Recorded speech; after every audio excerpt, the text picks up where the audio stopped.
Hello दोस्तों। तो हम लोग देख रहे हैं क्लास 10 का जो है हिंदी की किताब। अब ज्यादा बातें नहीं करते हुए हम लोग पढ़ाई करते हैं। तो जो पहला मैंने वीडियो अपलोड किया उसमें मैंने दिखाया कि पहले चैप्टर में क्या क्या है। अब दूसरे चैप्टर में दोस्तों देखिए, दूसरे जो पेज है उसमें है लेखक का परिचय। जितने भी लेखक हैं उसमें, तो इसमें 3 कहानी है तो लेखक भी 3 है, तो लेखक का परिचय। अब आइए जल्दी जल्दी हम लोग इसको पढ़ के खत्म करते हैं, क्योंकि खत्म करने से ही किताबें खत्म होती हैं। अब पहले जो लेखक है दोस्तों, पहले लेखक है शिवपूजन सहाय। पहले लेखक है शिवपूजन सहाय। फिर दूसरे लेखक हैं आपके सॉरी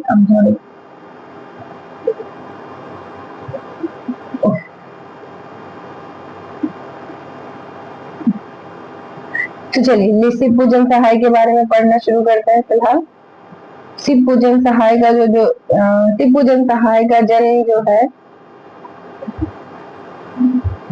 शिवपूजन सहाय का जन्म सन 1893 के में गांव उननिवास, जिला भोजपुर, बिहार में हुआ था। आपसे पूछा जाएगा कि शिवपूजन सहाय का जन्म कब हुआ था? 1893 में हुआ था, उनवास जिला भोजपुर, बिहार में। भोजपुर जो जिला है उसमें जो गांव है उनवास, उसमें हुआ था। उनके बचपन का नाम भोलानाथ था। क्या था दोस्तों? उनके बचपन का नाम था भोलानाथ। शिवपूजन सहाय के बचपन का नाम क्या था? भोलानाथ। 10वीं की परीक्षा पास 10वीं की परीक्षा पास करने के बाद जो है उन्होंने बनारस की अदालत में नकल नवीश की नौकरी की थी, मतलब वकील की नौकरी की थी एक तरह से। बाद में वो हिंदी के अध्यापक बन गए। असहयोग आंदोलन के प्रभाव से उन्होंने सरकारी नौकरी को त्याग पत्र दिया। शिवपूजन सहाय अपने समय के लेखकों में बहुत लोकप्रिय और सम्मानित व्यक्ति थे। उन्होंने जागरण, हिमालय, माधुरी, बालक आदि कई प्रतिष्ठित पत्रिकाओं का संपादन किया।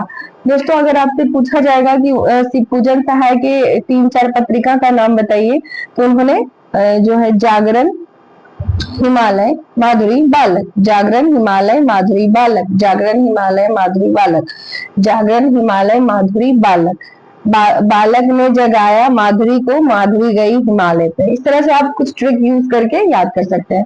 ये पत्रिका थी, पत्रिका एक तरह से कह सकते हैं न्यूज़पेपर था। इसके साथ ही वो हिंदी की प्रतिष्ठित पत्रिका मतवाला के संपादक मंडल में थे। तो पूछा जाएगा कि शिवपूजन सहाय किनके संपादक मंडल में थे? तो एक हिंदी की प्रतिष्ठित पत्रिका थी मतवाला। सन 1963 में उनका देहांत हो गया। उनका जन्म हुआ था दोस्तों 1893 में और देहांत हो गया था 1963 में। अब आगे देखते हैं। वो मुख्यतः गद्य के लेखक थे।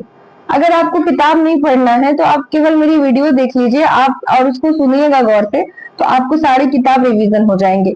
वो मुख्यतः गद्य के लेखक थे। देहाती दुनिया, ग्राम सुधार, वे दिन, वे लोग, स्मृति शेष।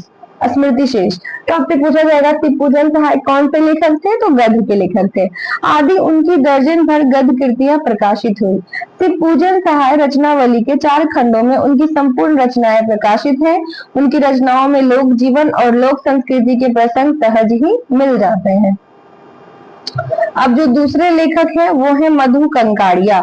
पहले जो लेखक थे दोस्तों वो थे शिवपूजन सहाय।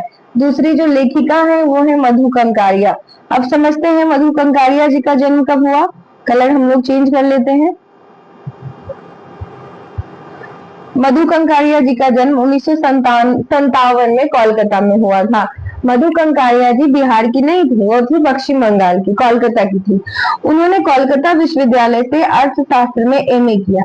इकोनॉमिक्स में उन्होंने मास्टर ऑफ आर्ट्स किया, एमए किया, पीजी किया। साथ ही कंप्यूटर एप्लीकेशन में डिप्लोमा किया। उन्होंने जैसे डीसीए किया होगा, डिप्लोमा इन कंप्यूटर एप्लीकेशन। उनकी प्रमुख रचनाएं पत्ताखोर जो कि एक उपन्यास है, सलाम आखिरी, खुले गगन के लाल सितारे, बीतते हुए अंत में इशू, ये सब कहानी संग्रह है। उन्होंने कई सुंदर यात्रा वृत्तांत भी लिखे। मधु कंकाड़िया की रचना में विचार और संवेदना की नवीनता मिलती है। समाज में व्याप्त उनके अनेक जलज्वलन समस्याएं जैसे अपसंस्कृति, महानगर की घुटन और असुरक्षा के बीच युवाओं में बढ़ती नशों की आदत, लाल बत्ती इलाकों की पीड़ा आदि उनकी रचनाओं से जुड़े रहे। कौन? मधु कंकाड़िया जी। पहले जो लेखक कौन थे? शिवपूजन सहाय थे, जो कि बिहार के भोजपुर जिला के उनवास गांव के रहने वाले थे।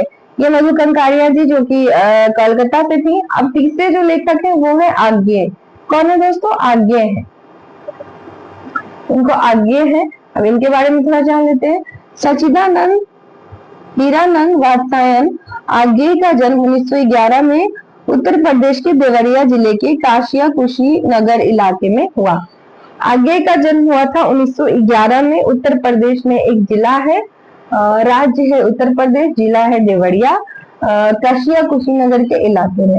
प्रारंभिक शिक्षा जो है जम्मू कश्मीर में हुई और BSc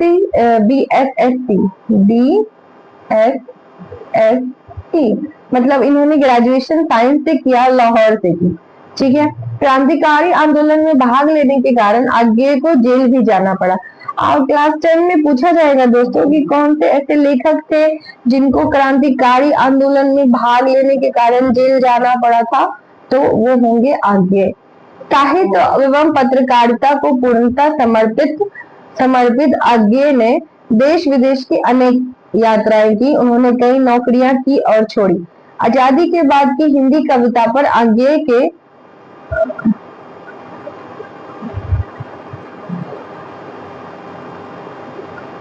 का जो है व्यापक प्रभाव है। कविता के अलावा उन्होंने कहानी, उपन्यास, यात्रा वृत्तांत, निबंध, आलोचना आदि अनेक विधाओं में भी लेखन किया।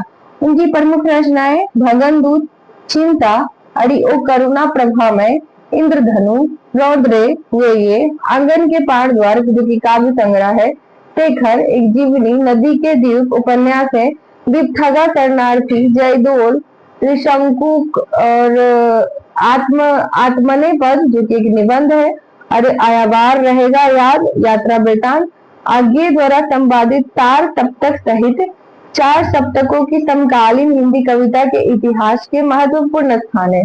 साहित्य अकादमी एवं ज्ञानपीठ पुरस्कार साहित्य आगे को अनेक राष्ट्रीय अंतर्राष्ट्रीय पुरस्कार से भी पुरस्कृत किया गया था। सन 1987 में उनका देहावसान हो गया था, मतलब उनकी मृत्यु हो गई थी।